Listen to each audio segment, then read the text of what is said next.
Good evening, and welcome to the General Society of Mechanics and Tradesmen of the City of New York, and to the Labor, Literature, and Landmark Lecture Series. I am Karin Taylor, Program Director of the General Society. This program is supported in part by public funds from the New York City Council. I beg your pardon, from the New York City Department of Cultural Affairs in partnership with the City Council. I want to express our appreciation tonight for the opportunity to partner with the Victorian Society New York. This is the first time we have done so, and we're very pleased to welcome the Victorian Society and their members here this evening.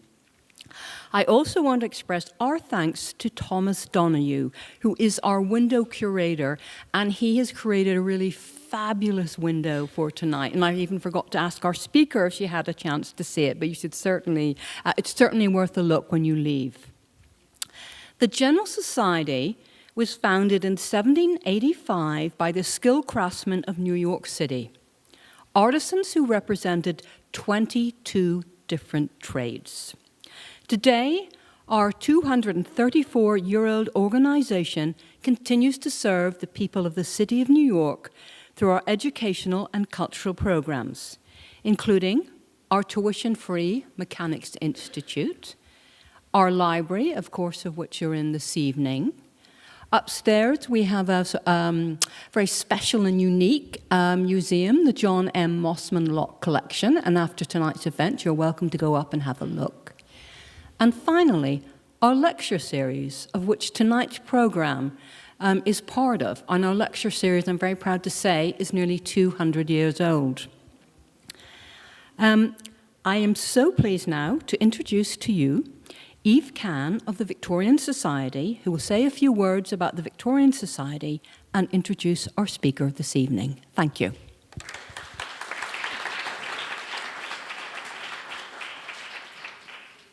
Thank you, Karin, for the lovely introduction. Thank you, General Society in general, for making this spectacular event possible. I'm thrilled. I love this space. You have to see the Lock Museum. Just don't forget, don't leave without checking that out. Just quickly, I'm Eve Kahn. I'm a board member of the Victorian Society's New York chapter. The Victorian Society New York chapter is the founding chapter of the Victorian Society in America. We were set up in 1966. We advocate and document every aspect of 19th century culture. We organize lectures, tours, we give grants for preservation of 19th century buildings and decorative arts. We advocate for the preservation of threatened buildings through our testimony at the Landmarks Preservation Commission, among many other access to the corridors of power. So just quickly, I just want to give you a rundown really quickly of our upcoming events that might interest you.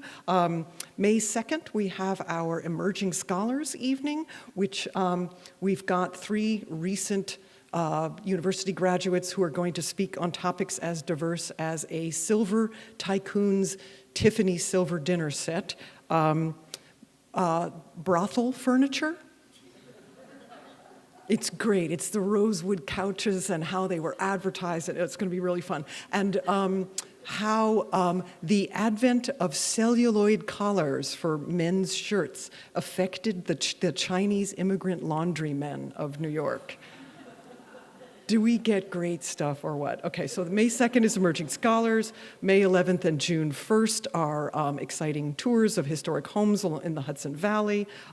May 20th is Queen Victoria's 200th birthday.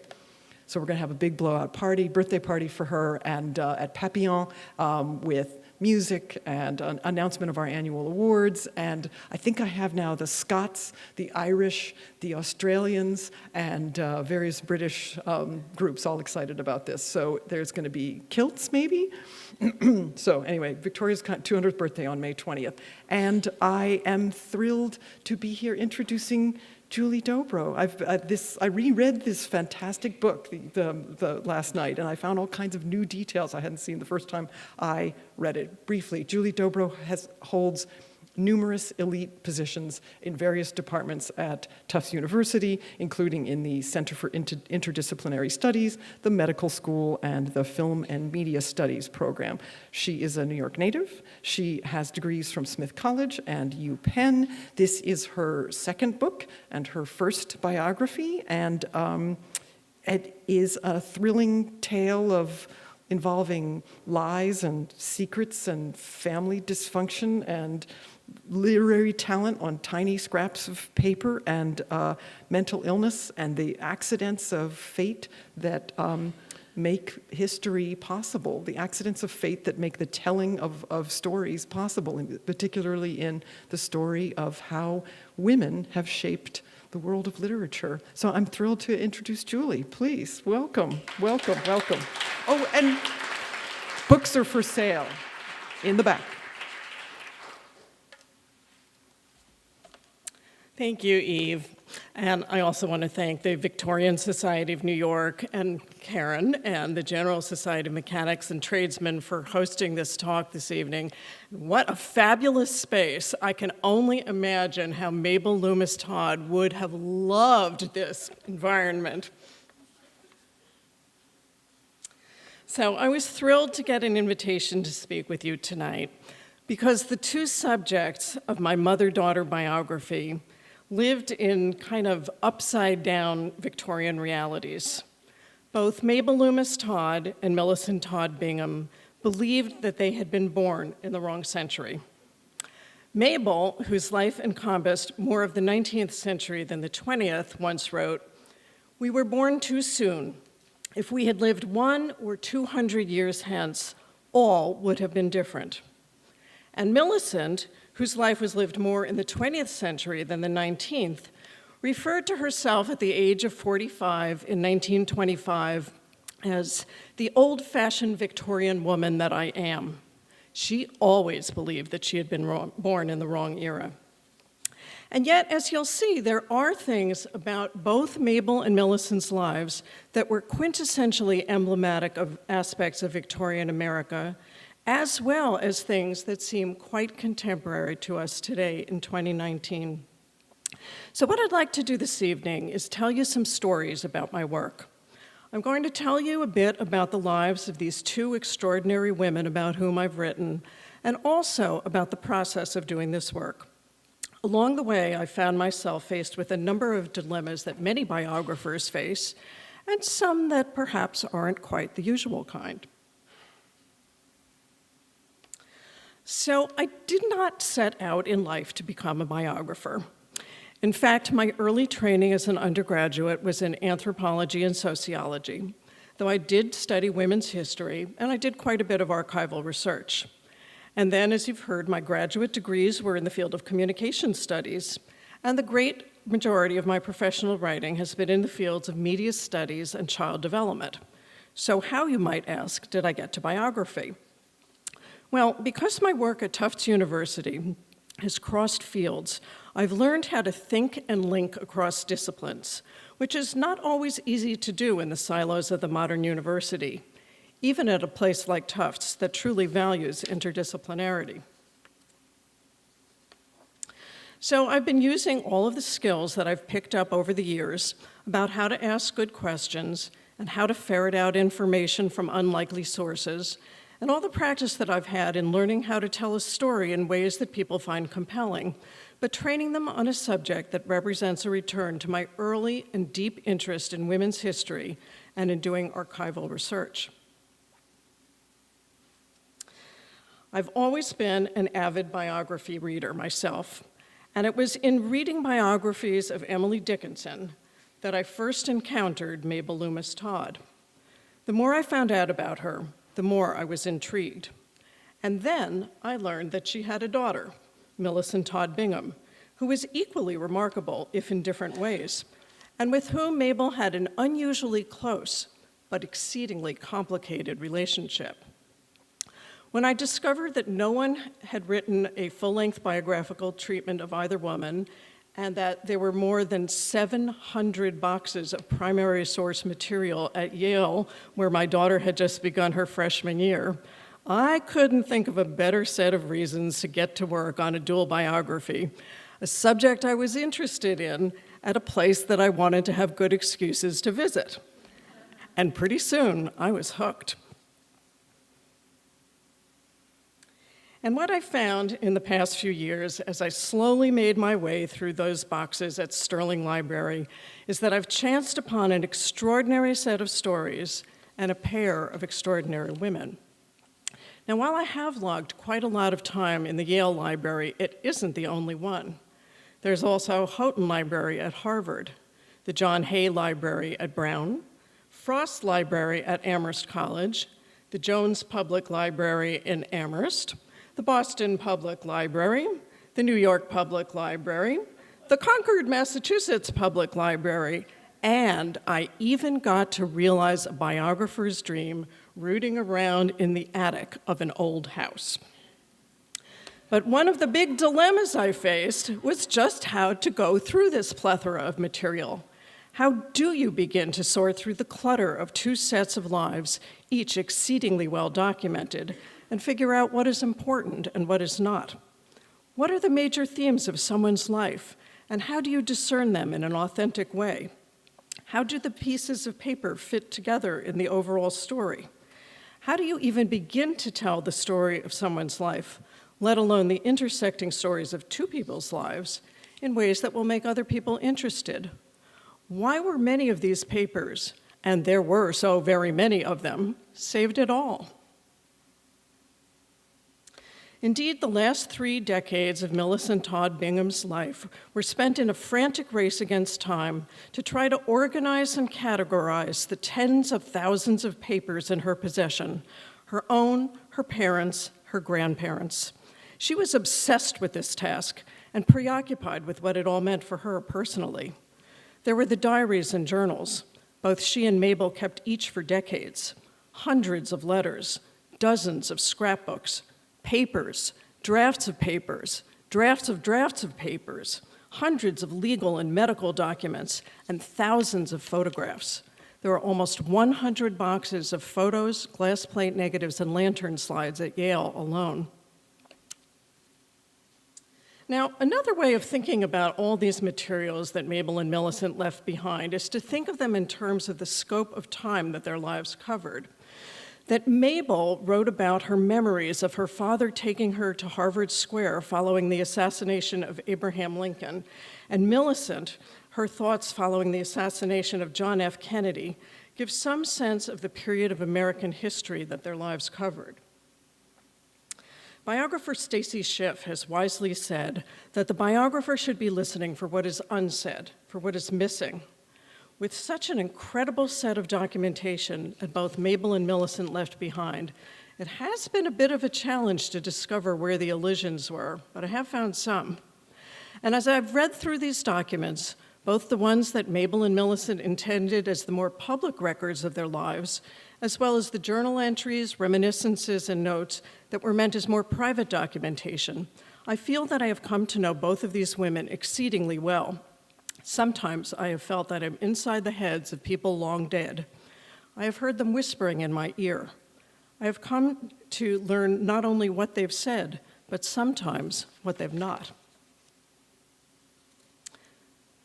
In speaking about her biography of Jane Franklin, Harvard historian Jill Lepore said, "It's so easy to consider the asymmetry of evidence because we know so much more about men like Benjamin Franklin than about ordinary housewives and mothers like Jane. Of course, we have these gazillions of biographies about Franklin, and no one's ever written about this woman. You can't just look at that and say, well, that's too bad, because all that does is to perpetuate inequality. If we allow the historical record to dictate what we study in an absolute fashion, then we have an incredibly impoverished sense of where we come from." I couldn't agree with Professor Lepore more. And so, those of us who have chosen to try to tell the stories of women's lives have learned of necessity to piece them together, much as women have traditionally made patchwork quilts. When there are diaries or journals available, this can be an incredible source of information for the biographer. Virginia Woolf, for instance, referred to her own diary as diamonds of the dust heap. In a way, using women's diaries as a major primary source is also a type of feminist scholarship, because in a very real sense, the private writings of my subjects tell as much, or even more, about their hopes, dreams, and ambitions, and about the ways in which their lives were circumscribed by the times in which they lived. I have had the amazing opportunity to mine these diamonds in the dust heaps of both Mabel's and Millicent's lives. Now, unlike the situation that Jill Lepore faced with Jane Franklin, where she had a paucity of information, if anything, I had too much. Neither Mabel nor Millicent ever threw out a single scrap of paper in her life. Both Mabel and Millicent kept and saved both journals and diaries, Mabel for 66 years, Millicent for close to 80.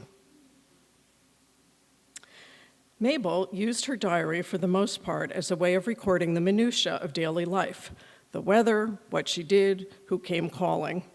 But she also developed a whole system of recording her menstrual cycles, when she had sex, and even when she had an orgasm. Can you say too much information? Her journals were used to record what lay beneath the surface, as her daughter Millicent later wrote, her thoughts and feelings on a large range of issues. Millicent also used her diary to record the daily temperature, something that her father, Amherst College professor and astronomer David Peck Todd, trained her to do as a child, as a way of teaching her to be rigorous and methodical. This also, of course, fit well within the Victorian fascination with systems of order and control. Millicent's diaries document each day's weather, along with what she did. Her journals recorded her thoughts and hopes and dreams. They even, as I learned, contained pages and pages and pages of imaginary conversations, the conversations that Millicent wished she could have with people in real life, but quite frankly, didn't have the guts to. There's also a whole set of journal letters, which are exactly what they sound like, extended missives to and from her dearest friend, Marta Milanowski, that provide incredible insights not only into their friendship, but also into the ways that Millicent thought about her parents, art, music, career dilemmas, and relationships in general. Mabel and Millicent also generated many travel journals. And when Millicent did something very unusual and sought psychiatric help in the late 1920s, after she'd made the excruciatingly difficult decision to have her father, who was descending into mental illness, institutionalized, and then again in the late 1930s after both of her parents died, guess what she did? She documented her psychiatric sessions meticulously, maybe even obsessively, in a different set of papers. What a gold mine for the biographer. Women's historians Mary Jane Moffat and Charlotte Painter once wrote, "Why do women keep diaries? Dissatisfaction with the way love and work have defined the female is the unconscious impulse that prompts many to pour out their feelings on paper and to acquire the habit of personal accounting on some more or less regular basis. The form has been an important outlet for women, partly because it is an analog to their lives. Emotional, fragmentary, interrupted, modest, not to be taken seriously, private, restricted, daily, trivial, formless, concerned with self, and as endless as their tasks," they wrote. Now, I would add to this that certainly because few women had more public outlets for their lives, for many women, the private outlets of diaries and journals in the 19th century was a way to document and to validate their lives. For many, the diary was a place where women could escape others' definitions of them and let the real self have its day. It's interesting, too, that many women left explicit instructions with their next of kin to destroy these documents upon their deaths. Perhaps they didn't want others to know their secrets. Emily Dickinson, for example, instructed her sister Lavinia to destroy her correspondence. We don't know whether Emily kept a diary or not. But thankfully, she left behind no such instructions about her poetry. For some women of the 19th century, it is possible, given the prevailing philosophies and constraints of the day, that they simply didn't think that their lives were worthy of preservation. Mabel and Millicent certainly did not fall into that category of women. Each one felt that there were things about her life that were special, if not extraordinary. Each felt that her life was worth recording, and each felt strongly that the record of her life should be held in some public repository. They seemed to have a keen sense that their lives fit into important historical moments, even as they were living them. So I, as their biographer, have had almost the unimaginable joy, as well as the incredible dilemma, of having literally tens of thousands of pages of insights into Mabel and Millicent's daily lives. It's been an amazing opportunity to get inside the heads of my subject, but it's also been something that's presented daunting challenges along the way, ranging from learning how to read Mabel's handwriting when it shifted dramatically after she suffered a cerebral hemorrhage in 1913. And I'd add, anecdotally, Peter Gay once said, "If you can't read it, it didn't happen," to trying to understand when Millicent was recounting real conversations versus when she was recounting actual conversations that she'd had with people. But I've tried to understand and contextualize what they were saying on a day-to-day basis and interpret what this meant in what I came to believe were the major themes of their lives.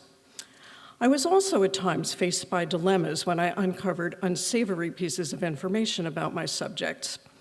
Let me just say tonight that each time I found out things that would reflect poorly on either Mabel or Millicent, I thought long and hard about presenting them honestly as human beings who are flawed, as we all are, and about whether the things that they wrote in their private writings were truly not meant for future readers of their musings, or whether their presence in the massive Todd Bingham collection was more of an oversight than a deliberate piece of the paper trail, and about whether there were things that they wrote whose meanings are much different in the context of 2019 than they were when originally written.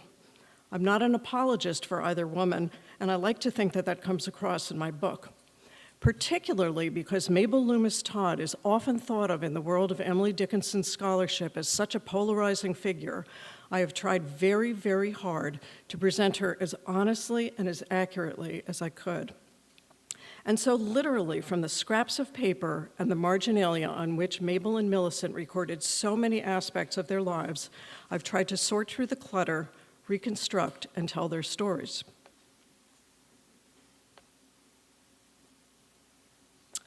It's also been detective work, putting the pieces of the puzzle together. Sometimes this is frustrating, as was the case when I knew from reading one of Millicent's journals that she had received a letter from a family friend casting doubt on the credibility of the man to whom she had become engaged in France during World War I. But when I went to look for that letter, I couldn't find it anywhere in Millicent's enormous and well-organized collection of correspondence. Apparently, she destroyed it. Though I would have loved to have read it, I knew of its essence from her journals. And in some ways, it became a more interesting piece of evidence because she destroyed it. This is exactly what Stacy Schiff urged biographers to look for, the things that aren't really there. Now, the story of Millicent in France during World War I is a fascinating one, truly worthy of at least a movie on Lifetime TV.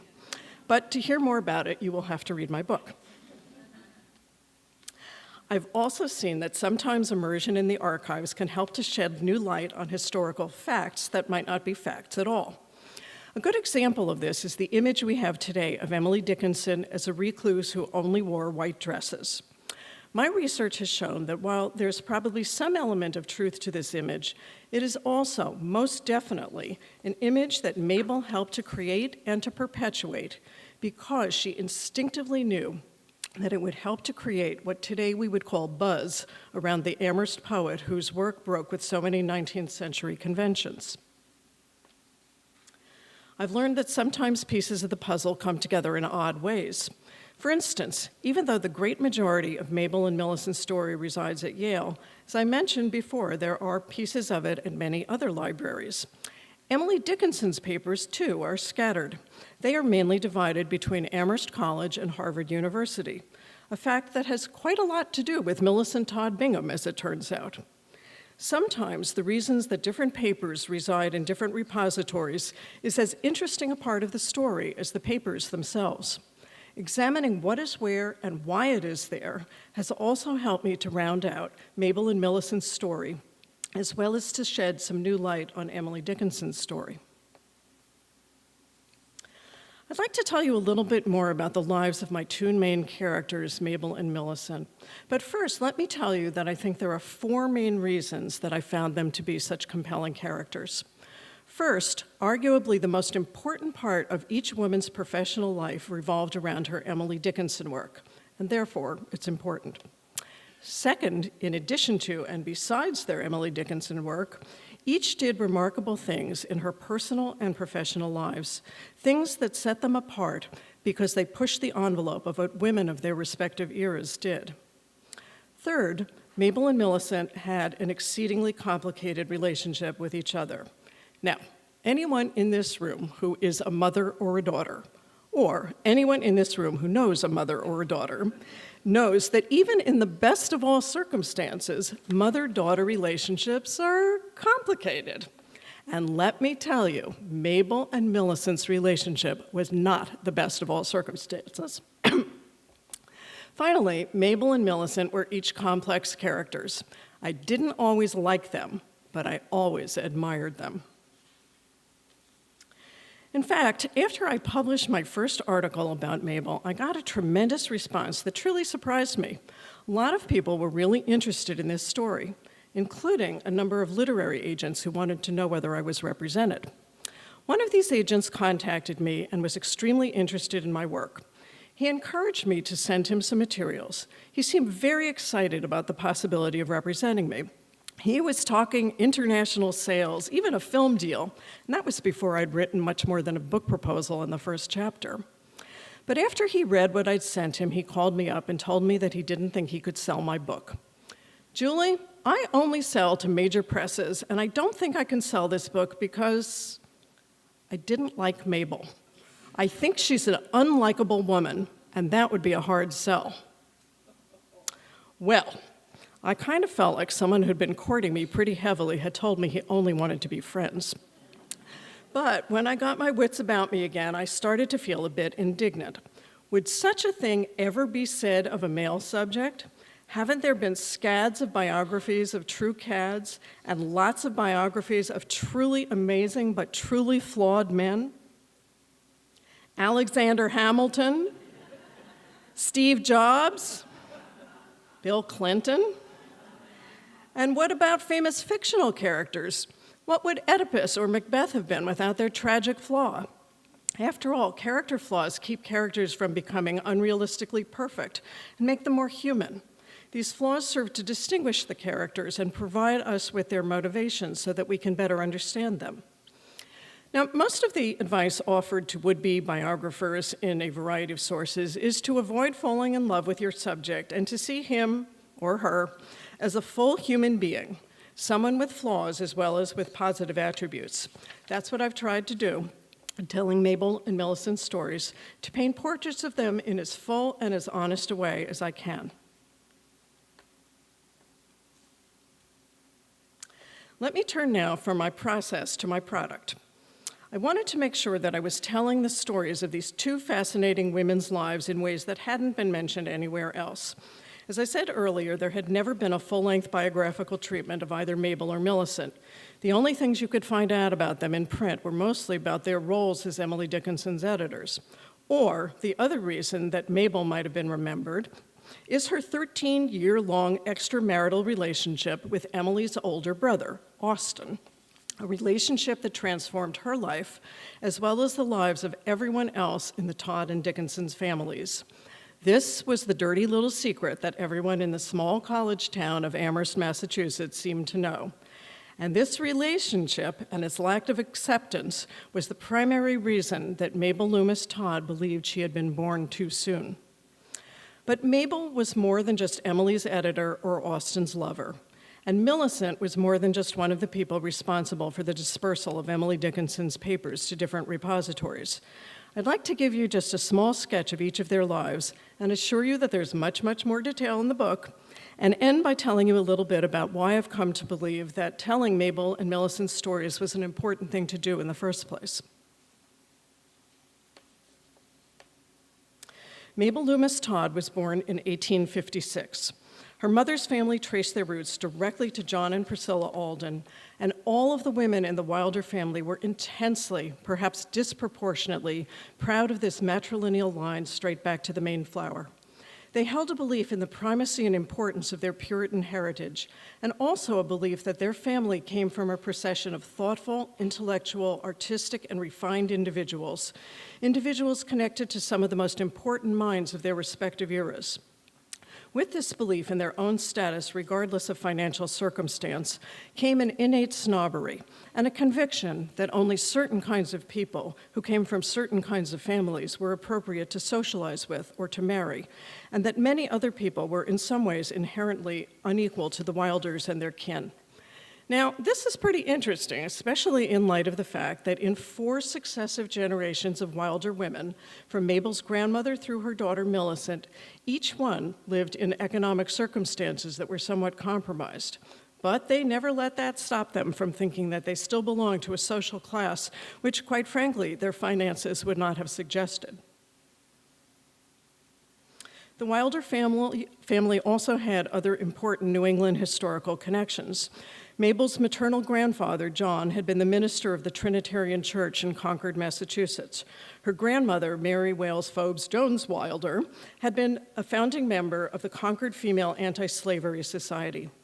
The Wilder family was very friendly with the Thoreaus, so friendly, in fact, that Mabel grew up believing that the women whom she called Aunt Maria and Aunt Jane were blood relatives. They were not. There's even a story, perhaps apocryphal, that on a visit back to Concord one summer, Mabel's parents, Molly and Eben Jenks Loomis, put their infant daughter into the arms of Henry David Thoreau. Thoreau, Mabel wrote, did not know which end was which. After one agonized moment, the bewildered man with a groan of relief relinquished me to the giver.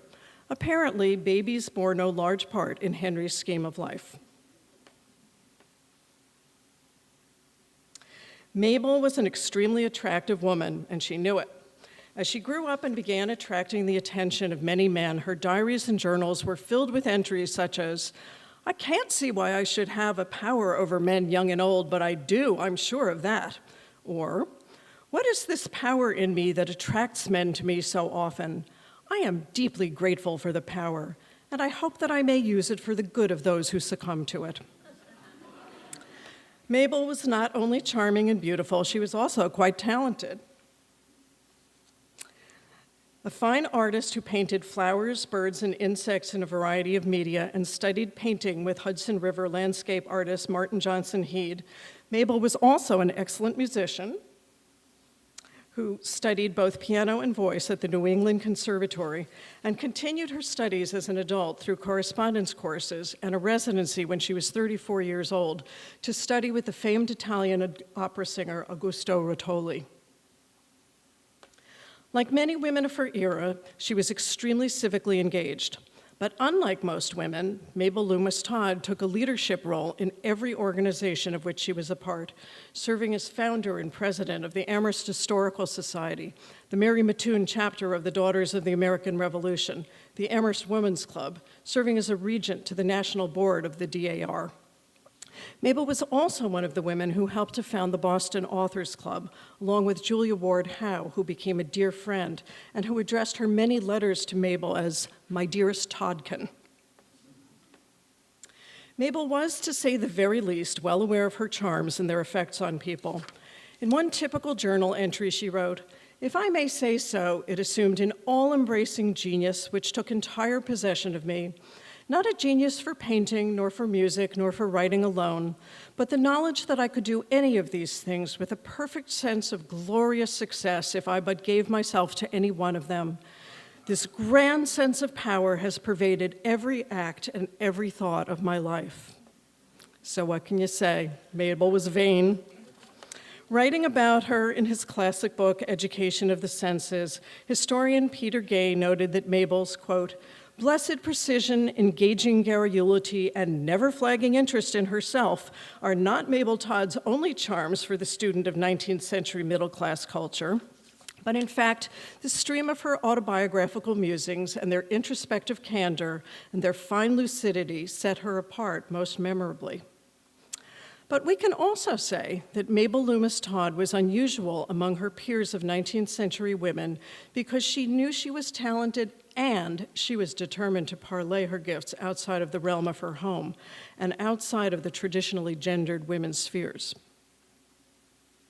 Through her marriage to astronomer David Peck Todd, Mabel was able to go on a series of international expeditions to chase solar eclipses. This brought her to places few Westerners had traveled in the late 19th century, and fewer women still, like Japan, pictured here, or China, Peru, Russia, what was then called Ceylon, what was then called the Dutch East Indies. All told, Mabel traveled to 5 continents and more than 30 countries. Now, apart from the uniqueness of experience and how it shaped her personally, these voyages were also important to Mabel because she was able to use her gift with words to write a series of articles that were published in most of the leading newspapers and magazines of the day, as well as a dozen books. She also parlayed her experiences into talks that she gave across the country, making her into one of the few female public intellectuals of the era. One newspaper clipping, which she kept, of course, referred to her as unquestionably the Dean of American Women Lecturers. The other unknown aspect, and I think unsung virtue of Mabel Loomis Todd, was her role as an early land preservationist. Though she had never met John Muir, she was familiar with his writings and agreed with his philosophy of preserving land for its own sake. Because of this, and because of her love for great trees, she bought 80 acres of land outside of Amherst, and eventually an entire island off the coast of Maine, just to save them from the loggers. Now that I've told you a little bit about why I found Mabel to be such a good story, let me whet your appetite a little bit for Millicent, who is equally remarkable, if in different ways. Millicent Todd Bingham was born in 1880. She was homeschooled first by her grandparents, with whom she lived for the majority of her first 8 years of life, and then by her parents. She eventually went to and graduated from Vassar College. Millicent went on to become the first woman to get a PhD in geography and geology from Harvard University, a degree she attained in 1923. Like her mother, Millicent was an accomplished musician. She was also a linguist who translated works from French to English. Her work with the renowned Professor Raoul Blanchard in France, the so-called father of modern geography, helped to put Millicent at the forefront of geographers of the early 20th century. Millicent also wrote and published half a dozen books on various topics. After Mabel died, Millicent was responsible for ensuring that her mother's land acquisitions would become permanent. Millicent's own thoughts and writings about the need to preserve land were astonishingly contemporary. In 1936, Millicent worked with the National Audubon Society to begin an environmental camp on Hog Island, Maine, with the incredibly prescient idea of teaching teachers about ecology so that they would then convey this information to their students and to focus on environmental education in an experiential way. This gift to the Audubon Society became permanent in 1960 with a dedication ceremony that included Rachel Carson, whose work had become so inspirational for Millicent and who had become a close personal friend. Millicent gifted the land outside of Amherst to Amherst College in 1961, where it became known as the Mabel Loomis Todd Forest. Millicent wrote frequently about the need to preserve wilderness using terminology that sounds awfully close to what we today refer to as climate change. Consider the following passage from one of Millicent's unpublished writings, something that she wrote in 1936. The problem of conservation has been brought to public attention very often of late, in books and articles, over the radio. But in spite of all the activity, however, the general public is not yet aware of what it is all about. They are results following causes which we ourselves have set in motion: destruction of forests, overgrazing, marsh drainage, and so on. Isn't that amazing? Years before anyone uttered the term climate change, Millicent seemed aware of how human development can have far-ranging and far-lasting environmental consequences. This part of Millicent's story sounds very contemporary, but I assure you, she came to her environmental impulses very much through the dual heritage of her mother's Victorian aesthetic appreciation of nature and her father's scientific bent and Victorian fascination with measurement. Now, what I've not done so far this evening is to tell you much about the reason that Mabel Loomis Todd is mostly remembered today, and to the extent that Millicent Todd Bingham is, which is mostly as a footnote, and that is their work editing Emily Dickinson's letters and poetry. So here's the brief outline. After Emily Dickinson died in 1886, her sister Lavinia discovered a cache of poems no one knew existed and became determined to share them with the world. The task eventually fell to Mabel, who was well known to Vinnie through her relationship with Austen. Lavinia knew that Mabel was energetic and ambitious enough for the job, and that Mabel's love for Austen would make her feel compelled to take on this work. Mabel knew, however, that she could not do this project without enlisting the help of someone who had deep ties to the publishing establishment, someone with impeccable literary credentials. That someone was Colonel Thomas Wentworth Higginson, a well-known abolitionist, commander of a black regiment during the Civil War, a Unitarian minister, and literary advocate. Emily Dickinson had sent him a number of her poems during her lifetime. Though Colonel Higginson was unwilling to take on the task of deciphering Emily's difficult handwriting and editing these confusing poems himself, Mabel convinced him to become her co-editor in the endeavor. Long story short, Mabel and Higginson went through a complex and controversial process to edit these poems, which radically differed from 19th century poetic conventions. Among other things, Mabel and Thomas Wentworth Higginson altered word choices to make poems that scanned better. They altered Emily Dickinson's idiosyncratic use of punctuation. They regularized the ways in which capital letters were used in the poems. And perhaps most controversially, they gave titles to poems that originally bore none. Indeed, of the 1,800 or so poems that Emily Dickinson is known to have written during her lifetime, only a dozen of them were given titles by the poet herself. Mabel and Higginson published 2 co-edited volumes of poetry in 1890 and 1891, which went through several printings. Mabel solo edited a 3rd volume of poetry, which came out in 1896. She also edited a 2-volume set of Emily Dickinson's letters, which first came out in 1894. Now, this part of the story is pretty well known. Here's what's not as well known. After Austen Dickinson died, in a dispute over compensation for all of her work editing the poems and letters, for which Mabel had received a total of only $200, and her general frustration with the surviving women of the Dickinson family, Mabel took all of the unpublished letters and poems that numbered more than 600, threw them into a camphor-wood chest, and didn't speak of them for almost 3 decades.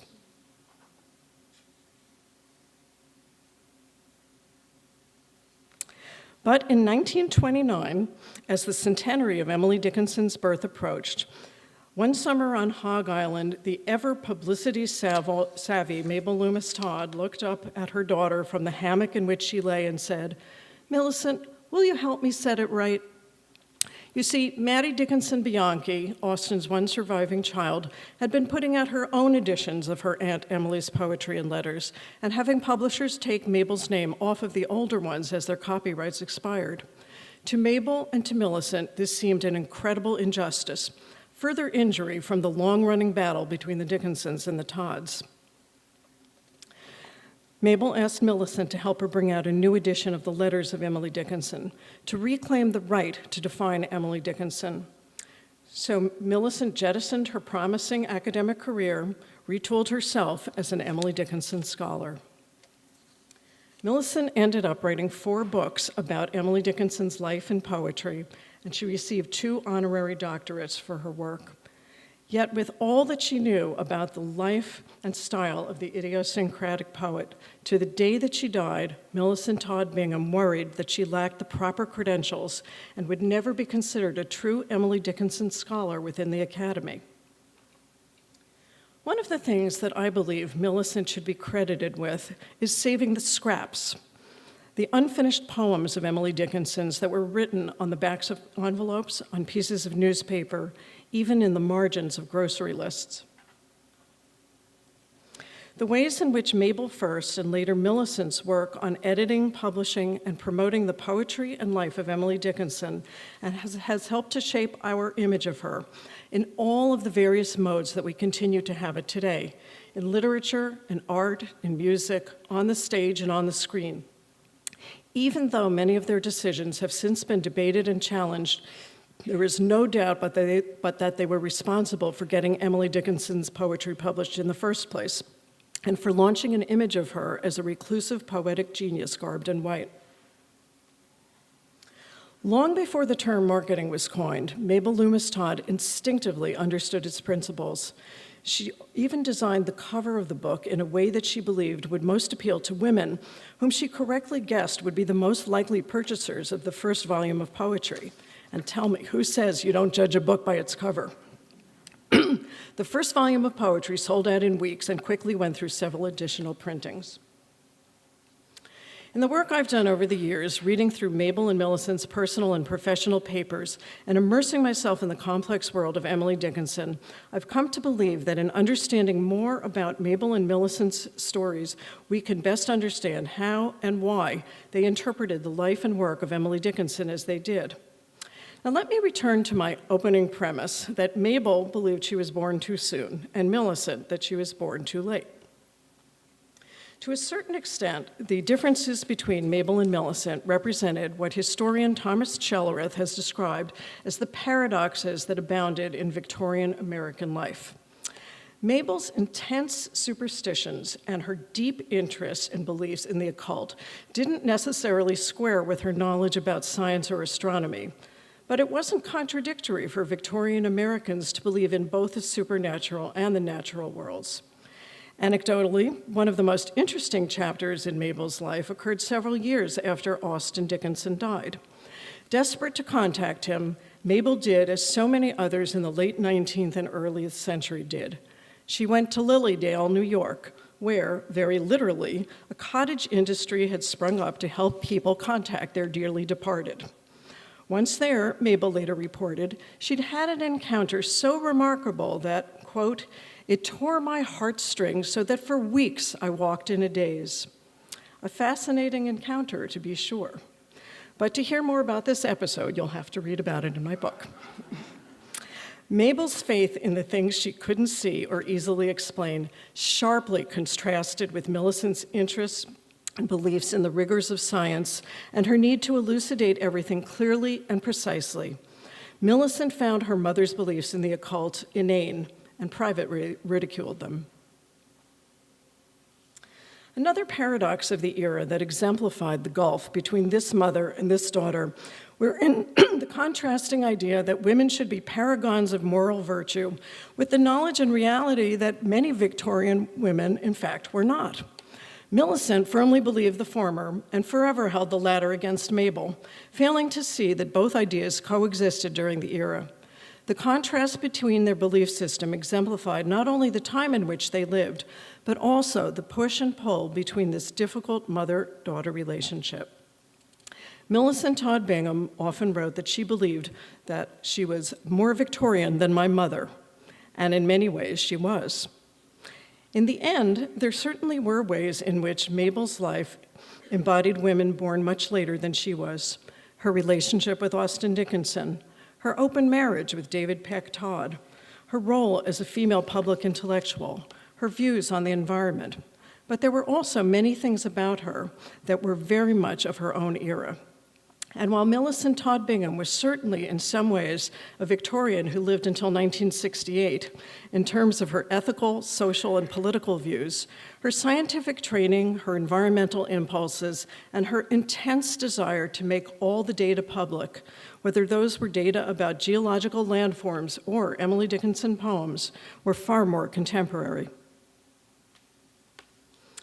I recently read Rebecca Mead's wonderful book, My Life in Middlemarch.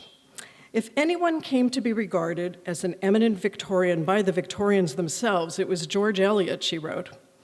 Mead states that when Eliot died in 1880, incidentally the same year in which Millicent Todd Bingham was born, she was acclaimed as a voice of the age.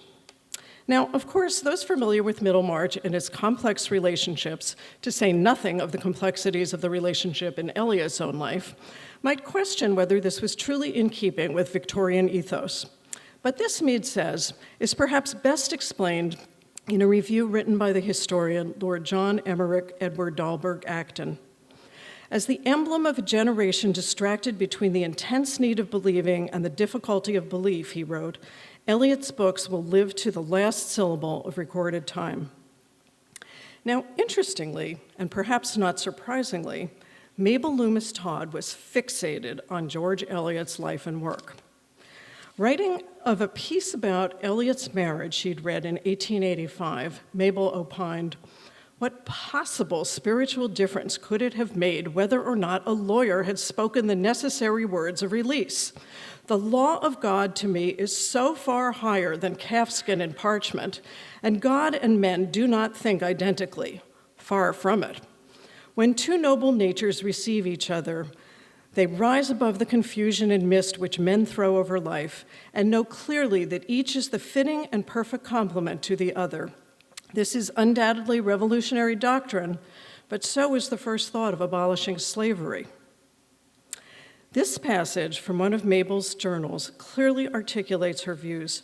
To the end of her life, Mabel believed she had been born too soon.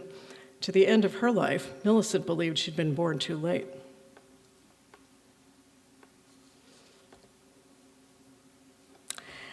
And so I hope that my book provides four major purposes. First, that it introduces readers to the lives of two fascinating women who pushed up against the personal and professional edges of their time.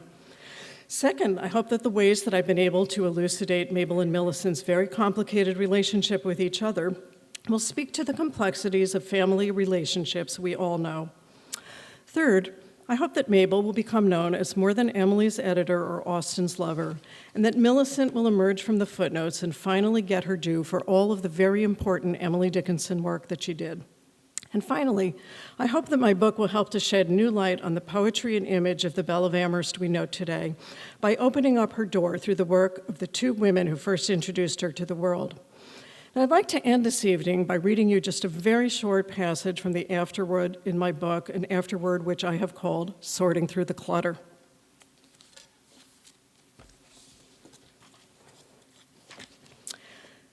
Getting to know Mabel and Millicent so intimately has also inevitably meant that I've had emotional moments along the way. When I came upon an envelope containing a lock of both Mabel's and Austen's hair, I held them in my hands and shivered, marveling at Mabel's impulse to preserve these bits of themselves together. When I tracked down several tapes of interviews Millicent had recorded and heard her voice almost a half-century after she died, it was simultaneously eerie and yet oddly familiar, because I had long had the sense of hearing her whisper in my ear. Her voice sounded exactly as I'd imagined it would. There was the time that I knew Austen was going to die before Mabel did. He was becoming weaker daily, irreparably ill. Her pitiful diary and journal entries show that while in some ways she realized that he would not recover, in others she was in complete denial. And then came the day of August 16th, 1895. Mabel wrote of her utter devastation. I sat there in the library, tears streaming down my face. A librarian came up to me and asked whether I was okay. "Austen died," was all I managed to blurt out. There was the moment I was sitting in the reading room at Yale, poring through Millicent's journals from France, documenting her slow and painful realization that, in fact, Joe Thomas was lying to her, and had been lying all along. Still, she continued to refute and justify what she saw. She didn't even wish to believe herself. "Millicent," I wanted to shout out right there in the library, "for someone so brilliant, you are so dense sometimes." And of course, there was the time that I read in Mabel's fall 1932 diary that she would write about the experience of seeing the last eclipse tomorrow. But with the omniscience that comes from being a historical storyteller looking back, I already knew that there would be no more tomorrows for Mabel. When I walked out of the library entranced, the snow on the ground was startling because I'd been lost in October of long ago. Darkness had already fallen, and it felt like I was in another world. I was. Thank you so much.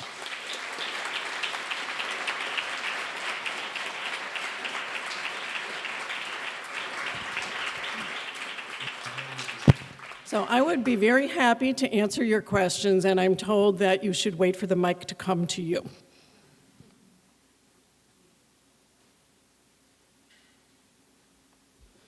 So while we're waiting for the mic to come to you, I'll ask the first question because this is a question I get all the time.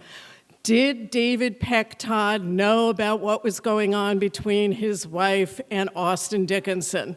And the answer is yes. Not only did David know about it, he enabled it. David served as a courier, bringing letters between Mabel and Austin. David arranged for Austin to come and meet Mabel in Boston.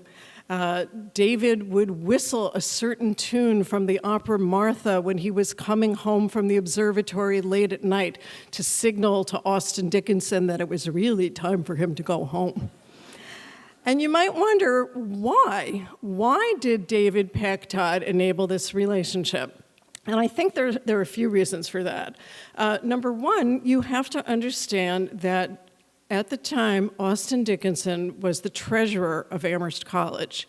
He was very literally signing David Peck Todd's paychecks. Number two, David himself was a serial philanderer, and Mabel's behavior kind of gave cover for his own. And the third reason is that David actually genuinely liked Austin. The two of them had a real and deep friendship.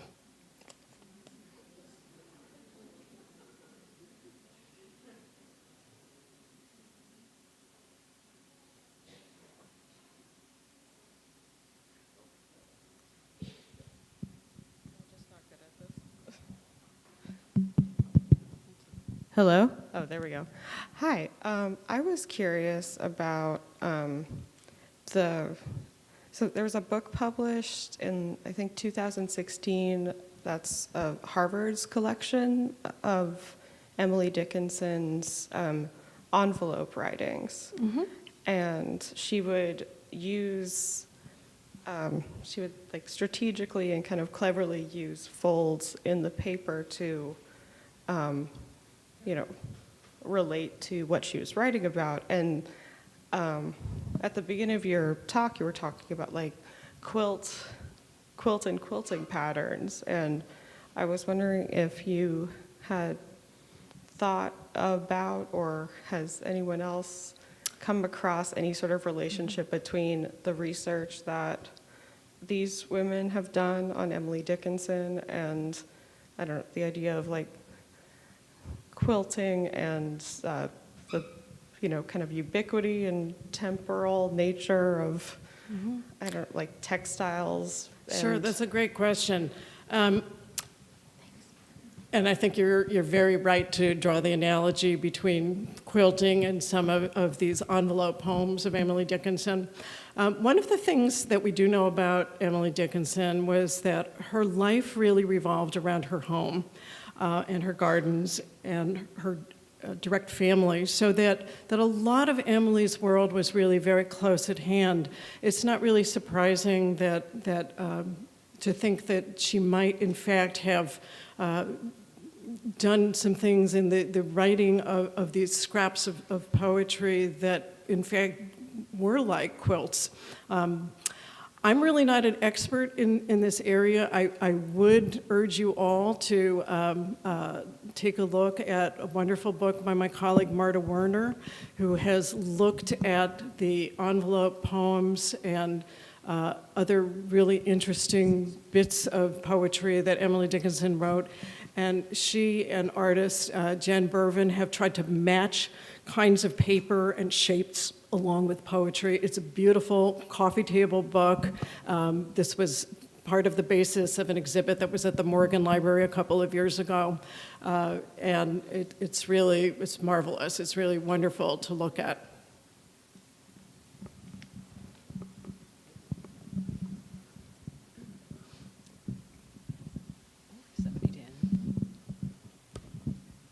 That was a wonderful talk, and you're really into these ladies' heads. So I want to ask you, in the end, do you feel that Mabel understood the genius of Emily, or she just slogged through it all as a labor of love for Austin? I think she really did understand the genius of Emily Dickinson.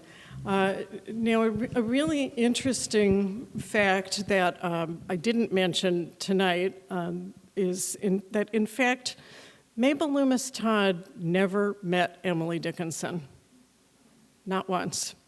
And of course, the title of my book is after Emily. The book takes place after Emily Dickinson dies. And you might wonder, how is it that Mabel actually felt that she knew Emily Dickinson well enough to take on this task? And in fact, Mabel referred to Emily Dickinson often as my dear friend, Miss Emily Dickinson. And this is because Austin used to bring Mabel over to his family home where his sisters were living along with their invalid mother. And Mabel would play the piano and sing for Emily and Lavinia and their mother. Emily never emerged from behind her door. But she knew that Mabel was there, and she very often would send Mabel little gifts of appreciation, a glass of wine, a piece of cake, and as Mabel wrote, sometimes there was a poem evidently written on the spot.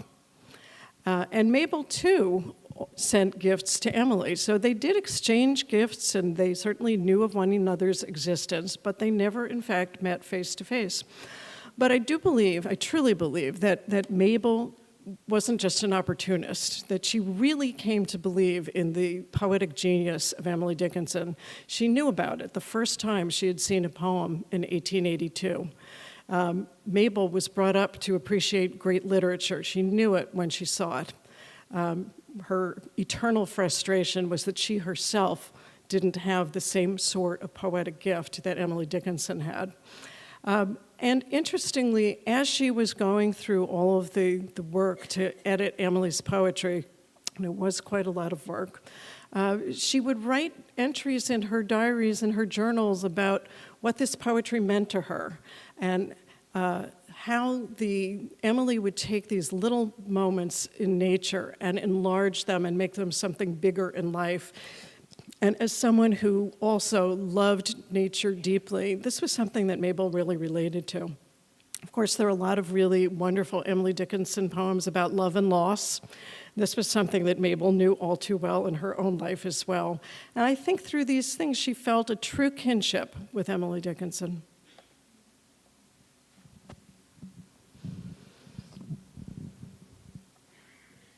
First, that was a really splendid talk. Thank you. Really, really spectacular. And I saw that exhibition at the Morgan. It was also terrific. I just was wondering if you wanted to think about what that erroneous book editor would say if he knew that in reviews of The Favorite, there were people who gave it bad reviews because the women were disliked, and then Olivia Colman got the Oscar anyway. So I would consider your book perhaps to be in a similar category. Somebody didn't like one of the women, but yeah, if it had been a man, no question, he would have been thrilled and delighted. That doesn't mean you can't get the Oscar, so to speak. Mm-hmm. So be heartened, be encouraged, be fabulous. Thank you. I would just add to that I feel like we're really in a moment today politically where nasty women are cool.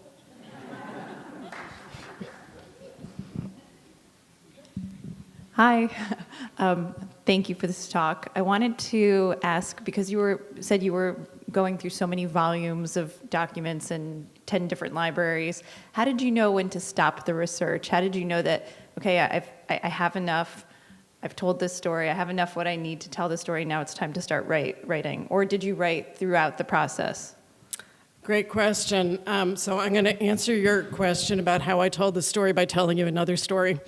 I have to thank my friend Gregory Maguire, the author of Wicked and so many other things, for helping me to know that I was ready to write. I'm an academic. I was going through these boxes. There were so many boxes to go through. I was about a year and a half into going through boxes, and there were still so many more. And I did know a lot of the story at that point. And I was having tea with Gregory one day, and I said to him, I'm just so overwhelmed. There's so much material to go through, and I don't know when I'm going to finish it. I don't know, when I'm going to be able to start writing this book. And he just looked at me and said, Julie, you're ready to start writing. And he was right. So in answer to your question, I did start writing the book when I wasn't completely done with the research. There were things that I would find on return trips to Yale that kind of felt like going down the rabbit hole. Once I would find something, it would lead me to something else. And sometimes it was something that pretty profoundly helped to shape what I was going to say. So I don't know that there's ever a point as a researcher when you feel like you've done enough research, and I don't know that there's ever a point as a writer that you know for sure that you're ready to start writing. But I did get to a point where I felt like I knew enough about the story, and I had the external validation of having a wonderful writer and dear friend tell me that I was ready to start writing. Last question.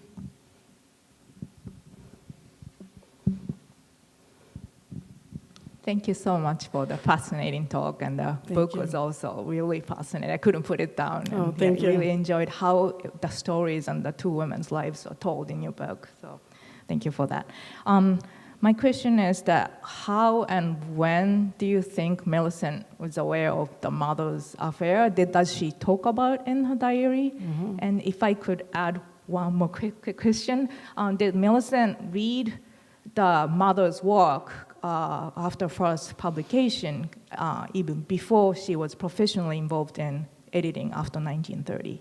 Sorry, two different questions. But. Okay, well, let me answer the second one first. So Millicent was very much aware of the editing of Emily Dickinson's poems. Millicent was even called into service as a 7-year-old, I believe, to help transcribe some of the poems. So this was kind of a family project. They would all sit there and try to figure out what some of the words were and which word Emily, in fact, had intended. So Millicent really grew up in a household where the poetry was all around and was talked about. In answer to your other question, when did Millicent know about the affair between Mabel and Austin? This is a good question. It's a complicated question. Millicent maintained throughout her life that she didn't find out about this until sometime in the 1940s, when Harper, publisher, asked her to try to find some proof that her mother had in fact had copyright of the poems and was entitled to publish them. And honestly, that's just not true. Because I have read things that Millicent wrote real time in her diaries and her journals when she was growing up in Amherst, and she would go out in carriage rides with her mother and the austere Mr. Dickinson, where she very literally would not turn around to see what was going on behind her back. So you can only imagine how this must have scarred Millicent as a child. Now, she claimed as an adult that she didn't understand what was going on, that she didn't put the pieces of the puzzle together. And, perhaps she was somewhat naive about this, but it's pretty hard to believe that she didn't really know, especially as a teenager, especially as she was walking down the streets of Amherst and knowing that people would cross the street so as not to be on the same side of the road as her mother and herself. She felt that. She felt it deeply. And it was one of the things that really put a wedge in what was already a difficult relationship between mother and daughter. And you can only imagine how incredibly personally painful it must have been for Millicent as an adult, after her mother had died, to read these letters, the love letters between her mother and Austin Dickinson, which are wonderful, beautiful, soaring elegies in incredible Victorian prose to one another. But that must have been so awful for Millicent, and my heart just broke thinking about that. And interestingly, people sometimes ask me, well, why didn't Millicent destroy these letters? And I think there are two reasons that Millicent didn't destroy them. She could have. But one of the reasons she didn't destroy them is that Millicent believed very, very firmly that all the data need to come out. All the data need to be known. And she also knew that the story of Mabel and Austin's love was a part of the reason that Emily Dickinson's poetry got published in the first place. So Millicent knew that that was an important piece of the puzzle. Millicent also knew that it had been one of her mother's great desires to publish her love letters with Austin Dickinson, something that Mabel didn't get around to doing in her own lifetime. Millicent knew that it was going to happen eventually. She just didn't want it to happen when she was still alive. Okay, thank you so much.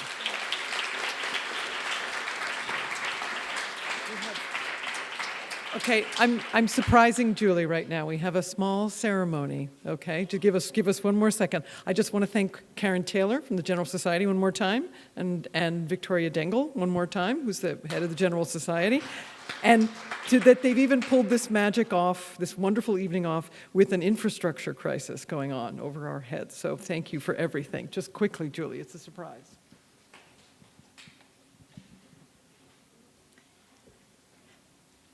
So, Julie, I want to add my thanks to Eves. Really, what a splendid talk.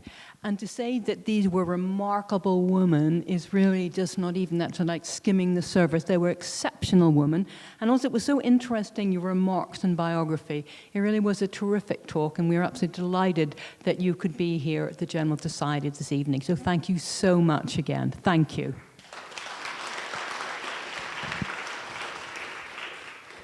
On occasions like this, we'd like to give you a little memento of the evening, and to do so,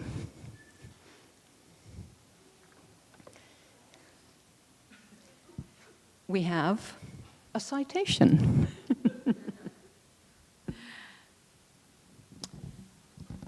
So, Julie Dobrow, author, After Emily, Two Remarkable Women and the Legacy of America's Greatest Poet. We'd like to thank you for your participation in the General Society Labor, Literature, and Landmark Lecture Series. So thank you very much.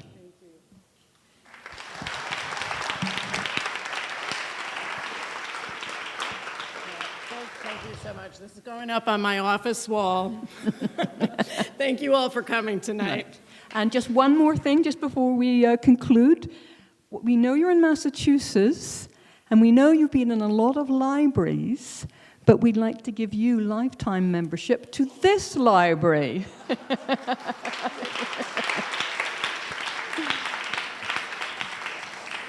And finally, a little memento of tonight. So thank you very much. I want to thank you all so much for coming this evening. I want to mention very importantly that After Emily will be now for sale, and I'm going to usher Julie up to the front of the room. So if you have questions, she will be at the book signing table. Thank you so much again. And I want to also thank the Victorian Society, who very kindly provided refreshments for tonight.